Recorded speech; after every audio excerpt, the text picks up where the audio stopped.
నూలు నూలులో శతాబ్దాల గౌరవం, పట్టు పరంపరకు ప్రతీక, సంప్రదాయానికి శాశ్వత చిరునామా సఖీ.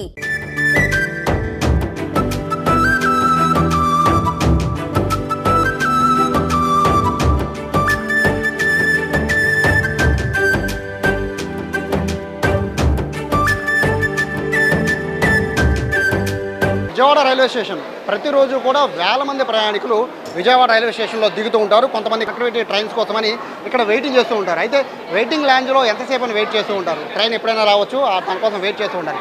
లేదా విజయవాడలో పని ఉంది, ఒక 24 అవర్స్లో మళ్ళీ తిరిగి అదే ట్రైన్కి వెళ్ళిపోవాలి. సో అప్పుడు పరిస్థితి ఏంటి? మోస్ట్లీ విజయవాడ బయటికి వెళ్ళి ఏదన్నా హోటల్ కానీ లాడ్జ్లో కానీ వాళ్ళు రెస్ట్ తీసుకోవాలి, లేదా అక్కడ ఫ్రెష్ అయ్యి వెళ్ళాల్సిన పరిస్థితి ఉంటుంది. సో ఇటువంటి ఇబ్బందులన్నిటికీ కూడా రైల్వే శాఖ ఫుల్ స్టాప్ పెట్టింది. విజయవాడ డివిజన్ పరిధిలో మొట్టమొదటిసారిగా ఇక్కడ మనం చూస్తున్నాం డార్మేటరీ 24/7 సెంట్రల్ ఏసీ. బేసిక్గా ఈ డార్మేటరీ అంటే మీకు అర్థం కాకపోవచ్చు. ఇక్కడ చూడొచ్చు స్లీపింగ్ పాడ్స్ని ఏర్పాటు చేసింది. ఇప్పటివరకు కేవలం మనకి విశాఖపట్నంలో స్లీపింగ్ పాడ్స్ ఉన్న ఆ పాయింట్ చూసాం. కానీ ఫస్ట్ టైం ఇప్పుడు విజయవాడలో రైల్వే స్టేషన్లో ప్లాట్ఫామ్ నెంబర్ 1లో స్లీపింగ్ పాడ్స్ ఏర్పాటు చేశారు. వీటి కాస్ట్ ఎలా ఉండబోతోంది, అలాగే బెడ్స్ ఎలా ఉండబోతున్నాయి, టైమింగ్స్ ఎలా ఉండబోతోంది, ఇవన్నీ కూడా ఈ స్టోర్లో చేసుకుందాం రండి. ప్లాట్ఫామ్ నెంబర్ 1లో స్లీపింగ్ పాడ్స్ ఎక్కడ అని అడిగితే ఎవరన్నా చెప్తారు. ఫస్ట్ ఫ్లోర్లో ఉంటుంది. స్టార్టింగ్లో ఎంట్రీలో ఉండే రిసెప్షన్ అన్నిట్లో ఉండేటట్టు హోటల్స్లో ఉండేటట్టుగా రిసెప్షన్ అయితే ఏర్పాటు చేశారు. ఇక్కడ బోర్డ్స్ని కూడా కాస్ట్ ఎంత 3 గంటలకి ఎంత 12 గంటలకి ఎంత అని లిస్ట్ పెట్టారు. సరే, దీని గురించి తర్వాత మాట్లాడుకుందాం. అసలు ముందు ఎంట్రీ అంటే లోపలికి రావాలి అంటే స్లీపింగ్ బోర్డ్స్లోకి రావాలంటే ఖచ్చితంగా మీ దగ్గర గుర్తింపు కార్డు ఉంటే సరిపోదు. Train ticket must. మీకు ట్రైన్ టికెట్ ఉంటేనే ఈ ఎంట్రీ ఉంటుంది. నా దగ్గర ప్లాట్ఫామ్ టికెట్ ఉందన్నా కూడా లోపలికి రానివ్వరు. పూర్తి స్థాయిలో మీకు ట్రైన్ టికెట్ ఇక్కడ ట్రైన్ దిగినట్టు కానీ, లేదా ఇక్కడ కనెక్టివిటీ ట్రైన్ టికెట్ కానీ మీకు ఉంటేనే, లేదా ఇక్కడి నుంచి మీరు ప్రయాణించాలంటే ఆ ట్రైన్ టికెట్ ఉంటేనే, ఏదైనా కూడా ట్రైన్ టికెట్ గుర్తింపు కార్డు ఈ 2 ఉంటేనే లోపలికి రాణిస్తారు. సరే, లోపల ఇక్కడ ఎలా ఎంట్రీ చేసుకుంటారు చెప్పే కన్నా ముందు అసలు స్లీపింగ్ బోర్డ్స్ ఎలా ఉంటాయి. బేసిక్గా స్లీపింగ్ పిల్స్ అంటూ ఉంటాం. బయట చిన్న చిన్న హోటల్స్ ఈ మధ్య పెడుతున్నారు కదా, దానికన్నా అద్భుతంగా ఉంటుందా, లేదా బయట మనం 1500 2000 పెట్టి మనం జస్ట్ ఒక 24 అవర్స్కే మనం డబ్బులు కేటాయించాలి. కాబట్టి అంతంత కాస్ట్కి ఇక్కడ పెడుతున్న వీళ్ళ ఇస్తున్న రేటుకి అసలు అంత సౌకర్యాలు ఉంటాయా, అసలు స్లీపింగ్ బోర్డ్స్ ఎంత ఉంటాయి, ఇవన్నీ తెలుసుకోవాలని అయితే నాకుంది. బేసిక్గా ఎందుకంటే ప్రతిరోజు కూడా వేల మంది ప్రయాణికులు విజయవాడలో దిగి చాలా హోటల్స్ నియర్ బై ఉన్న చాలా హోటల్స్కి వెళ్ళిపోతున్నారు. జస్ట్ 1 డే వర్క్ మాత్రమే. ఒక్కరోజు వర్క్ కోసం కనీసం 2000 వెచ్చించాలి రైల్వే స్టేషన్ దాటి బయటకు వెళ్ళాలంటే. సో ప్రస్తుతానికి అయితే ఈ బీ బ్లాక్ దగ్గర ఉన్నాను. బేసిక్గా బ్లాక్స్ ఉన్నాయి, మొత్తం కలిపి 168 ఉన్నాయి. మొత్తం ఈ స్లీపింగ్ పార్ట్స్ 168 ఉన్నాయి. అందులో 30 వరకు ఫ్యామిలీ ఉన్నాయి. సో మిగతా 138 అనేది సింగిల్గా వచ్చిన వాళ్ళకు ఉన్నాయి. ఒకసారి లోపలికి వెళ్దామండి.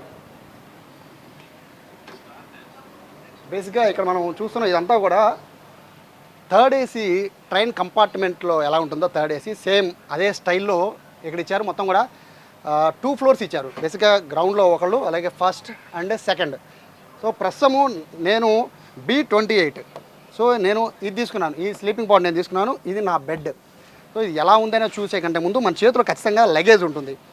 సో ట్రైన్ దిగిన ఎవరైనా కూడా విజయవాడలో ఏదైనా పని చేసుకోవాలన్నా కూడా ఖచ్చితంగా లగేజ్ ఉంటుంది. కాబట్టి లగేజ్ పెట్టాలన్నా కూడా వీళ్ళు ఏం చేస్తున్నారంటే ఒక B28. సో ఇక్కడ నాకు ఒక నెంబర్ ఇచ్చి ఇక్కడ షెల్ఫ్ ఇస్తున్నారు.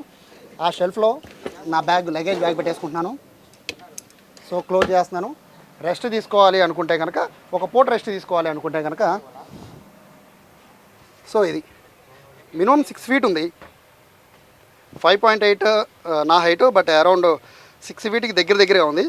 సో లోపల లైట్ కూడా ఉంది. ఒకవేళ కనుక మనం వర్క్ చేసుకోవాలనుకున్నా కూడా లోపల లైట్ అండ్ ఫ్యాన్, ఏసీతో పాటు ఫ్యాన్ కూడా ఇచ్చారు అండ్ లైట్ కూడా ఇచ్చారు. సాకెట్ కూడా ఛార్జింగ్ పెట్టుకోవడానికి సాకెట్ ఇచ్చారు. జస్ట్ ఇక్కడ ఒక కర్టన్ కూడా ఉంది. వీడియో చూపించడం కోసమని కర్టన్ తీసేసాం. సో ఇక్కడ కర్టన్ ఉంటుంది, కర్టన్ క్లోజ్ చేసుకోవచ్చు.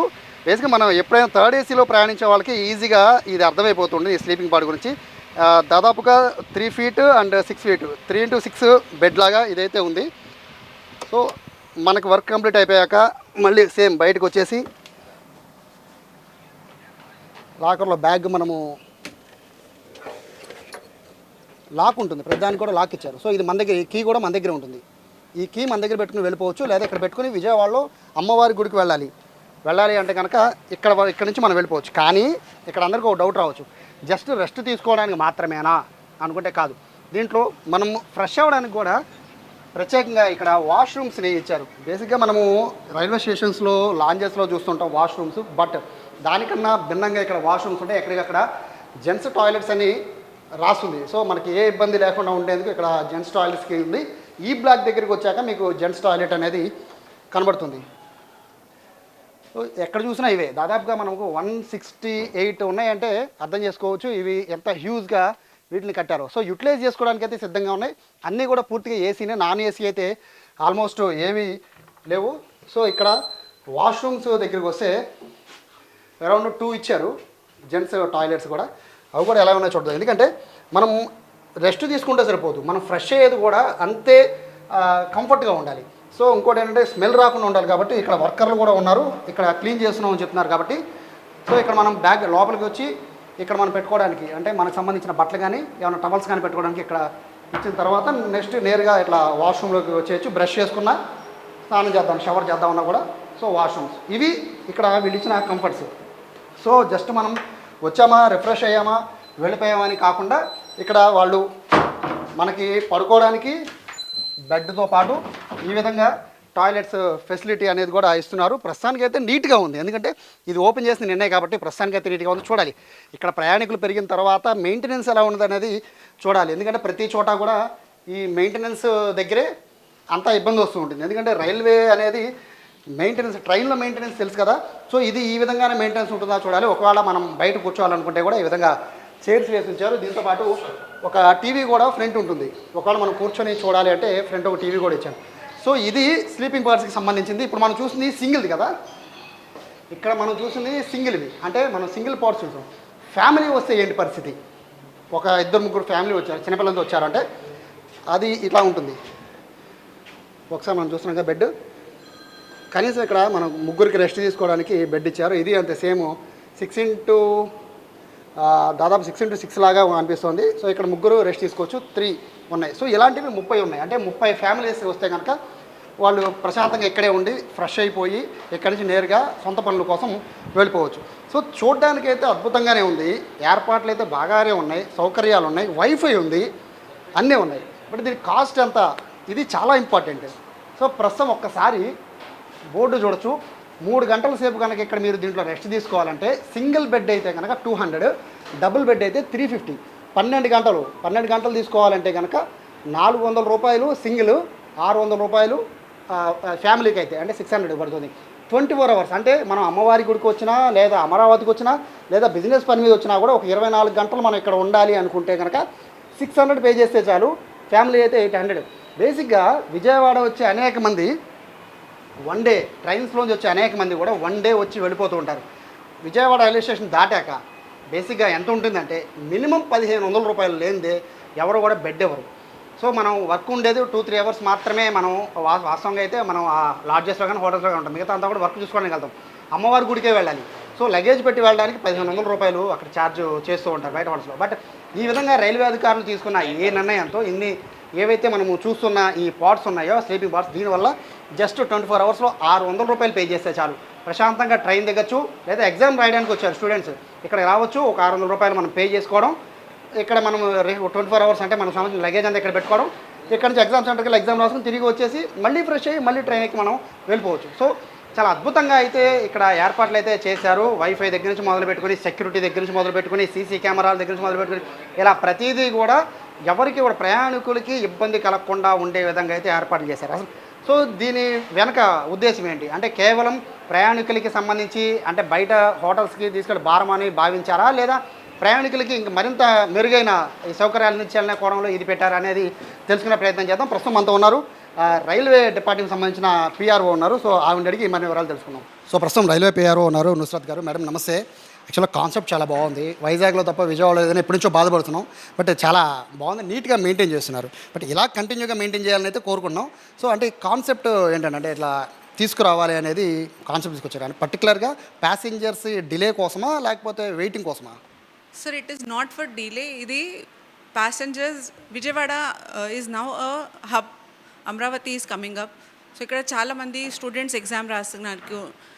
Alage work kosam 2-3 hours visits untayi.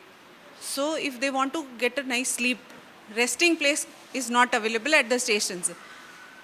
There is AC lounge, there are waiting halls, but you can't lie down, you can't rest if you have to take a bath or anything. So this is a very nice place and it is economically charged. Only for 2 hours, 3 hours if you want to wait. ఇది మంచి place ఉంది. And most important is it is safe and secure. They are having CCTVs placed in every section except for the ladies section. So that is available. You can safeguard your belongings. There is a locker facility available. So మీరు కనకదుర్గ టెంపుల్కి వెళ్ళాల్సింది, లేకపోతే అమరావతికి, లేకపోతే ఎగ్జామ్ని రాయాలి అంటే somebody is coming early morning and then you have to write the exam at 10. So మధ్యలో 2-3 hours ఏం చేస్తారు? ఇక్కడ రెస్ట్ తీసుకొని you can go with an fresh mind to write your exams. యాక్చువల్గా అంటే రెస్ట్ తీసుకొని చెక్ చేశాను మేడం లోపలికి వెళ్ళి. స్లీపింగ్ వరకు okay and washrooms okay. Food కావాలంటే అట్లా madam? Sir basic packaged food is available. You can ask at the counter. They on payment basis that is available. Tea, coffee is also available on payment. And this is a station. Kabatti station lo already eating places చాలా ఉన్నాయి. So you can utilize those services. యాక్చువల్గా ఇక్కడ ఏంటంటే madam, railways అంటే జనాల్లో ఒక opinion ఏంటంటే cleanness most important చూస్తూ ఉంటారు. సో నేను చూస్తుంటే థర్డ్ ఏసీ అంత కంఫర్ట్గా ఉంది చూడడానికి కూడా.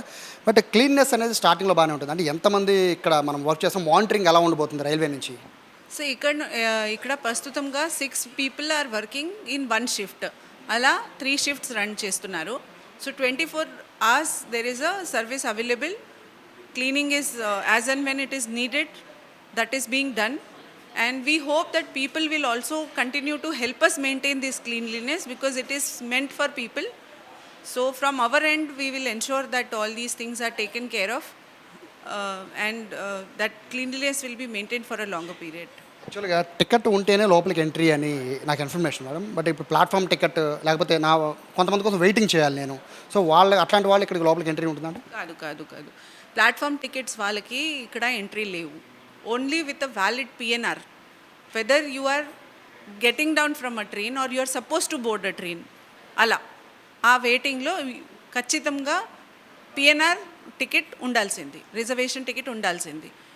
For other people there is general waiting hall, there is AC waiting hall, there are platform services, seating, platform service seatings are also available. So they can utilize those services. ఇక్కడ already ticket holder ఇక్కడ వచ్చారు madam, waiting చేస్తున్నారు. So visitors ఎవరైనా రావచ్చా చూడడానికి? Visitors can come. So you can see this is the place they have ensured that people, if you want to sit and talk and have word, you can do that outside the sleeping pod area because people will be resting. You can't have conversations inside. ప్రస్తుతానికి 168 I think ఆ number అంటే సరిపోతాయి madam 168 అనేది ప్రస్తుతానికి? Sir, as of now, this is a big number if you consider, because this is a rotating figure. We are assuming that people will not utilize these services for more than 24 hours. So I think that should suffice. 168 is the number of sleeping pods. Number of people will be around 198. And this will be in rotation. So every day 600 people can utilize the services, or more than 600-700 people can utilize the services if it's 3-4 hours or 6 hours journey waiting period. అభినందించాలి madam, ఎందుకంటే బయట 1500-2000 అవుతుంది just 24 అవర్స్కి. But ఇక్కడ చూస్తుంటే just 600కే ఇస్తున్నారు కాబట్టి. So ఏం చెప్తారు ప్రయాణికులకి, లాంగ్ నుంచి వచ్చే వాళ్ళకి ఏం చెప్తారు? We expect you to utilize these services, give your honest feedback, ఏం మంచిగా ఉంది, ఏం తక్కువ ఉంది, so that we will add on the services and improve our services further as we get the feedback. Our people who are manning the counter are ensuring that they collect the feedback. The only request is that you should help railways, ikkada gaani, platform gaani, train gaani, cleanliness maintain cheyalante it is a both way street. So they have to help us to maintain that. యాక్చువల్గా చాలామంది అంటే 3 hours 6 hours తీసుకుంటారు, but వాళ్ళు స్లీప్లోకి వెళ్ళిపోతారు. So వాళ్ళు train miss అయ్యే అవకాశం కూడా ఉండొచ్చు కదా, దానికి ఏం చేస్తున్నారు? Sir, at the time of booking, if they inform the counter that this is the train that we want to go in and they need help to get wake up, our people will go. The people who are manning the counter, the staff who's attending, they will go and let them know the timings and that the train is coming, and there is a train display board me paina, so they can see. Plus we have the NTES app that is available in your mobile, so you can check whether your services are on time or they are going to be delayed, and then you can take a call. You can tell at the counter, they will come and wake you up. So అంటే రిసెప్షన్లో కనుక మనం కనుక ముందే చెప్తే నాకు 12 o'clockకి train ఉంది అని చెప్తే కనుక మోస్ట్లీ స్టాఫ్ వచ్చి వాళ్ళని లేపడమో లేకపోతే వాళ్ళు ఒకవేళ ట్రైన్ చూసుకోవాలంటే కిందకి దాకా దిగి కింద అక్కడ బోర్డు చూసుకునే కన్నా ఇక్కడే కూర్చొని చక్కగా పైకి ఇక్కడ డిస్ప్లే ఇచ్చేసారు పూర్తిగా ఏ ట్రైన్ ఎన్ని గంటలకైనా డిస్ప్లే ఇచ్చారు కాబట్టి అలా డిస్ప్లే కూడా చూసుకోవచ్చు. సో ఎవరికి ఇబ్బంది లేకుండా కంఫర్ట్గా వచ్చిన పని చేసుకుని వెళ్ళిపోవచ్చు అనేది రైల్వే శాఖ అధికారులు చెప్తున్నారు. మ్యామ్ చాలా ఒక పాయింట్ ఒకటి చెప్పారు. ఇక్కడ ఏంటంటే క్లీన్నెస్ గురించి పక్కన పెడుతుంటే మాత్రం ప్రయాణికులు ఇక్కడ నుంచి జస్ట్ వివిధ ప్రాంతాలకి వెళ్ళాలి అంటే కనుక బయట అయ్యే ఛార్జెస్తో పోలిస్తే ఇక్కడ చాలా చాలా తక్కువ ఛార్జ్, జస్ట్ 600కే వస్తుంది. ఇక్కడ మనకు 24 అవర్స్ మనం ఇక్కడ వెయిట్ చేసే అవకాశం ఉంటుంది, స్లీప్ చేసే అవకాశం ఉంటుంది. సో ఇక్కడ మనం స్టే చేసే అవకాశం ఉంటుంది. సో దీన్ని యూటిలైజ్ చేసుకోమని చెప్తూ ఉన్నారు. ఎందుకంటే విజయవాడకి ప్రతిరోజు కూడా వేల మంది ప్రయాణికులకి వస్తూ ఉంటారు. బట్ అందరూ కూడా ఇందులో చాలామంది మోర్ దాన్ 20% పీపుల్ అందరూ కూడా వన్ డే జస్ట్ విజయవాడలో స్టే చేసి వెళ్ళిపోయే వాళ్ళు ఉన్నారు. కాబట్టి వాళ్ళందరికీ కూడా ఇది ఒక మంచి అవకాశంగా దీన్ని భావించాలి. జస్ట్ ఇది స్లీపింగ్ పార్ట్స్ లానో లేకపోతే రెస్ట్ పార్ట్స్ లానో కాకుండా దీన్ని యూటిలైజ్ చేసుకునే విధానం పట్ల కూడా చెప్తున్నారు. మానిటరింగ్ ఎలా చేస్తున్నారు రైల్వే వాళ్ళు అనేది కూడా పిఆర్ఓ మేడం చెప్పారు. మానిటరింగ్కి సంబంధించి ఇక్కడ ఫీడ్బ్యాక్ కూడా తీసుకుంటామని చెప్తున్నారు. కాబట్టి ప్రతిదీ కూడా ఇక్కడ ఏమి ఐడెంటిటీ కార్డు ఏం చూపించాలండి? Card and PNR number sir. Aadhaar card ఉంటే సరిపోతుందా? ఒకవేళ ఆధార్ కార్డు లేకపోతే PNR any general ticket, railway ticket booking just మొబైల్లో చూపిస్తే సరిపోతుంది. మొబైల్ చూపిస్తే ప్రింట్ ఎంటర్ చేస్తాం చేసి టికెట్ అన్నారు అంటే టికెట్ అన్నారు అంటే వ్యాలిడ్ ఎప్పుడు దాకా ఉండాలి? అది టికెట్ మినిమం వాళ్ళు వచ్చిన టైంని బట్టి సార్, దానికి టైం చూసుకొని మినిమం మనం 3 to 6 hours మనకు ఉంది, దాన్ని బట్టి అరేంజ్ చేస్తాం. వాళ్ళ పిఎన్ఆర్ నెంబర్ మొత్తం మన బిల్లో. సెకండ్ డే ఉండాలంటే PNR or Aadhaar. Okay, second day day 2 కూడా ఉండాలంటే ఇస్తారా? 2 days ఉండాలంటే ట్రైన్ లేట్ని బట్టి వాళ్ళు కావాలంటే మళ్ళీ జనరల్ టికెట్ తీసుకొని దాన్ని బట్టి వస్తారు, దాన్ని బట్టి ఇస్తాం బుక్ చేసుకుంటాం. మానిటరింగ్ ప్రెజర్ లేకపోతే కౌంటర్ ఎక్కువ మందికి ఇవ్వాలనే ఉద్దేశం అండి. ఖాళీ ఉంటే దాన్ని కంటిన్యూ చేస్తాం. ఇన్ కేస్ ఖాళీ లేకపోతే వాళ్ళని అంతతో ఆపుతామండి. అంటే ఎక్కువ మందికి ఇవ్వాలి. ఆ ఫెసిలిటీ గురించి నెంబర్ ఆఫ్ ఇవ్వాలంటే దాన్ని ఆ రోజు ప్రెజర్ ఉందనుకోండి ఎక్కువ, వాళ్ళంతటితోనే క్లోజ్ చేస్తాం 1 dayకి 2 daysకి, అంటే కంటిన్యూ. మిస్యూజ్ అనేది జనరల్గా జరుగుతూ ఉంటుందండి. అంటే ఏంటంటే టికెట్స్ అనేవి ఓల్డ్ టికెట్స్ లేకపోతే టికెట్స్ టైం అంటే 1 day దాటిపోయావు అట్లా కొన్ని ఉంటూ ఉంటాయి. సో వాళ్ళు ఏదో అంటే ఫ్రీ కూడా రావడం కోసం మనం లేకపోతే రెస్ట్ తీసుకోవడం కోసం వస్తుంటారు. అట్లా పర్టికులర్ రూల్స్ ఏమన్నా ఫ్రేమ్ చేసుకున్నారా? వీళ్ళకి మాత్రమే ఎంట్రీ, వీళ్ళకి మాత్రమే మేము రూమ్స్ ఇస్తామనే ఫ్రేమ్ ఏం చేస్తున్నారు రూల్స్? అంటే రైల్వే ఇక్కడ కాన్సెప్ట్ ఏంటంటే రైల్వే ప్రయాణికులకి అనే ఫెసిలిటీ ఇవ్వాలనే ఉద్దేశంతో రైల్వే రిజర్వేషన్ టికెట్నే మెయిన్గా ప్రాధాన్యత తీసుకుంటామండి. ఇంకా ఖాళీ ఉంటే అప్పుడు ఆధార్ కార్డు. ఇంకోటి ఏంటంటే ఈ ప్లాట్ఫామ్ మీదకి రావాలంటే కంపల్సరీ ఐడి, రైల్వే టికెట్ లేకుండా రావడానికి లేదండి. ప్లాట్ఫామ్ టికెట్ ఉన్న వాళ్ళకి మ్యాక్సిమం ఇవ్వం. ఇంకా రిజర్వేషన్ వాళ్ళు కాకుండా ప్లాట్ఫామ్ టికెట్ వాళ్ళకి ఇంకా ఇవ్వాలంటానికి ప్లాట్ఫామ్ టికెట్ వాళ్ళు అనేవాళ్ళు స్టే చేయడానికి రారు కదా, అది ఉద్దేశం. మేమైతే కంపల్సరీ రిజర్వేషన్ టికెట్ ఉన్నోళ్ళు, ఐడి కార్డు ఉన్నోళ్ళని మేము అలౌ చేస్తాం. అడ్వాన్స్ బుకింగ్ లాంటివి ఏమైనా ఉంటాయండి? అంటే నేను రేపు రాబోతున్నానండి నాకు ఇలా కావాలని ఏమైనా ఉంటుందో అట్లా అడ్వాన్స్ బుకింగ్ చేసుకోవచ్చండి, ఇస్తామండి. ఆ ఫెసిలిటీ ఇస్తామండి. అందుకే రైల్వే కాంటాక్ట్తో అవ్వాలా ఎట్లా? రైల్వే కాదండి, మీకు ఇది మొబైల్ నెంబర్లో ఇచ్చామండి. ఆ నెంబర్కి ఫోన్ చేసి పలానా టైం వస్తాము మా హోల్డ్ చేయమంటే వాళ్ళకి QR కోడ్ ఇస్తాము, ఆ ప్రకారం వాళ్ళకి హోల్డ్ చేసి పెడతామండి. ఆ ఫెసిలిటీ ఇస్తాం. సో మంచిగా యూటిలైజ్ చేసుకోవచ్చు. విజయవాడకి వచ్చే ప్రయాణికులందరికీ కూడా చాలా మంచి అవకాశం. 600కే 24 hours వస్తుంది అంటే స్లీపింగ్ బార్డ్స్ నిజంగా ప్రస్తుతానికైతే బాగుంది. మెయింటెనెన్స్ ఎలా చేస్తారు అనేది మనం 2-3 months తర్వాత తెలుసుకుంటే తప్ప మెయింటెనెన్స్ ఎలా ఉందో తెలియదు. ఎందుకంటే మెయింటెనెన్స్ లేకపోతే మళ్ళీ జనాలు బయటకు వెళ్ళిపోయే అవకాశం ఉంటుంది. కాబట్టి ప్రయాణికులకి సంబంధించిన మానిటరింగ్ అయితే అద్భుతంగా చేస్తున్నారు. వాళ్ళకి సంబంధించిన ఫీడ్బ్యాక్ కూడా తీసుకుంటుంది రైల్వే శాఖ. కాబట్టి దీన్ని యూటిలైజ్ చేసుకోమని చెప్పి రైల్వే శాఖ ప్రయాణికులందరినీ కోరుతోంది. కెమెరా పర్సన్ కృష్ణతో Sai Suman TV, railway station Vijayawada నుంచి.